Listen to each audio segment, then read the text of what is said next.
Hello and welcome back to Cities Skylines. The After Dark expansion update brings a lot of new things to the game, some of which are free and some of which are not. The free things are the day and night cycle, changes to economy and crime, as well as 70 residential, industrial and commercial buildings. Let's focus on that for the time being, shall we? The day and night cycle makes your city very dynamic, as the traffic and many service buildings work differently during the day and night. The most obvious change is the crime. During the night, crime will be much more frequent and you will need to adjust your police budget accordingly. Murderers and other nice people will get arrested and put in the police jail. If you do not have enough police stations, there will be too many nice murderers and your city will systematically become a ghost town. This update makes the police much more relevant than before, because seeing the crime at 4% and just not caring about it was a bit underwhelming. However, the arrested murderers will be released and they will eventually commit another murder. Since the budget panel has day and night sliders, you will be able to adjust it as needed, but since the entire economy is different now, it is not as predictable as before. Different things will be happening every day, and sometimes you will need more and sometimes you will need less electricity, based on the buildings, their budgets and traffic. This brings me to the paid part of the After Dark expansion.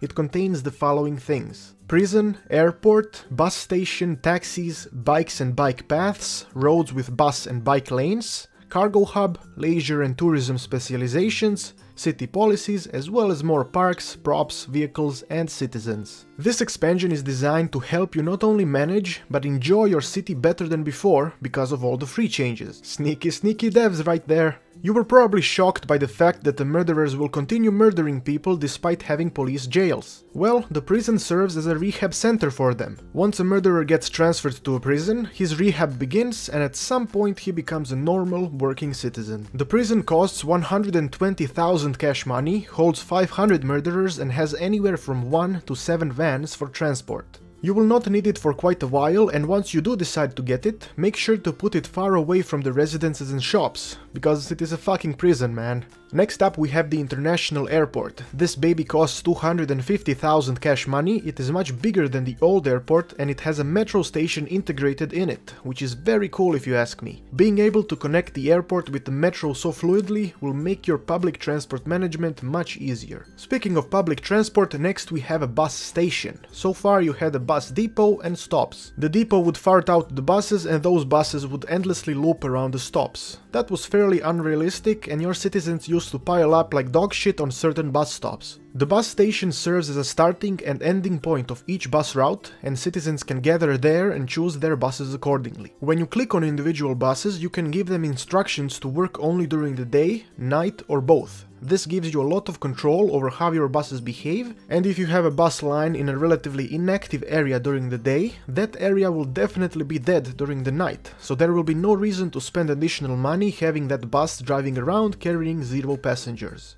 I believe this last part is a free addition to the game, since the day and night cycle is free too. Another thing that can help you manage public transport are taxis. There isn't much to say about these yellow motherfuckers. You can put a taxi depot and then place taxi stands at different parts of your city, and the taxis are going to automatically transport people wherever they need to go. Bikes are the next addition. Not only do you get bikes that stroll down the sidewalk, you also get a dedicated bike path that you can build the same way you build a pedestrian path. The bike path will be exclusively used by the bikers, while the pedestrian path will be used by both bikers and pedestrians.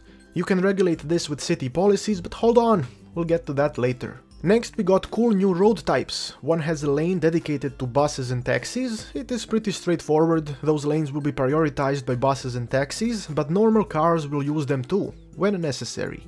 The other road has a lane for bicycles. There are no changes for the trains or the ships, but there is a new building called the Cargo Hub. This building combines the ship harbor with the train terminal, and if used, it produces less trucks. Definitely very useful if you want to transfer goods from your ships to your trains and vice versa. Buildings that combine things are very cool, and I hope we see more of them in the future. Perhaps the biggest addition to the game would be the leisure and tourism specializations for the commercial zone. If you have no idea what the fuck I'm saying, these are districts for commerce the same way forestry is a district for industry. Both of these districts add a lot of new buildings and functionality to your city. The leisure adds a lot of nightlife buildings that are always active and produce a lot of noise, but the nearby citizens can get a lot of entertainment from it. The tourism specialization combined with the new decorative tourist buildings such as fish pier, marina and jet ski rental give you a lot of additional resources to accommodate tourists. I would say that this is the biggest addition to the game, being able to create effective and visible tourism in your city. And finally, the city policies. There are 2 new services, Schools Out, which gives you the ability to let your citizens stay stupid and be farmers despite having enough schools. I love this because this was exactly my problem in all of my cities. Being unable to have farmers because everyone keeps going to school was annoying, and this service fixes that. The other one is harsher prison sentences. All murderers' sentences are doubled and the crime rate is lowered. But you gotta be careful, because if the crime still keeps being high, your prison will not have enough space for new murderers. The only new taxation option is the let go of leisure. This removes all tax income from leisure districts, but adds a lot of extra entertainment and attractiveness to that particular area. So in case you decide to put leisure and tourist districts one next to another, it might be worth activating this taxation, as the tourists will want to visit the nightclubs as well.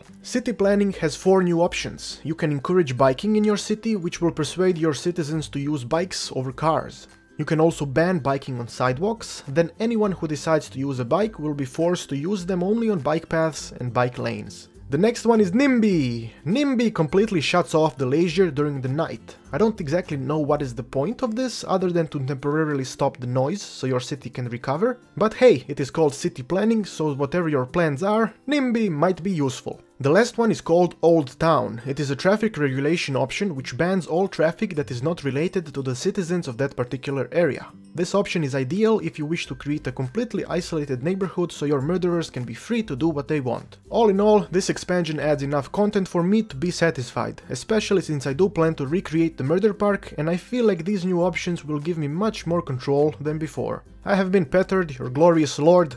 Thank you for watching and stay beautiful, my dear bastards.